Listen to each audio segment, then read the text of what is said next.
Sour কারা কারা খেয়েছো জানি না।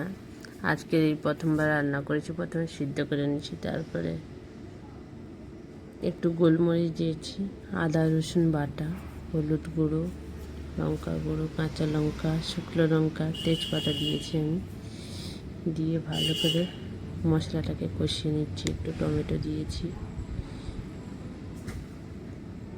দিয়ে ভালো করে কষানোর পর যেটা সিদ্ধ করে রাখা তার মধ্যে ছোলাও দিয়ে দিয়েছি। ওই একই সঙ্গে সিদ্ধ হয়ে গেছে। ভালো করে নাড়াচাড়া করে নিচ্ছি। তারপরে এখন ভালো করে কষিয়ে নেব। কষতে কষতে ওটা সুন্দর হয়ে যাবে, শুকনো শুকনো হয়ে যাবে। কারা কারা খেয়েছো বলো।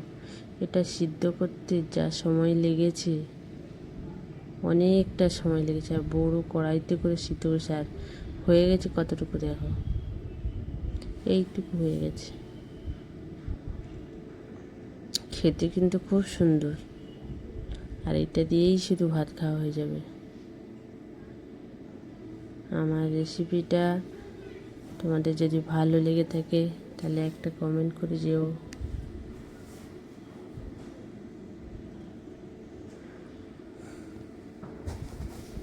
এই দেখো কতটুকু হয়ে গেছে। লাস্টে শুকনো হয়েছে, শুকনো হয়ে এইটুকু হয়ে গেছে। এইটুকু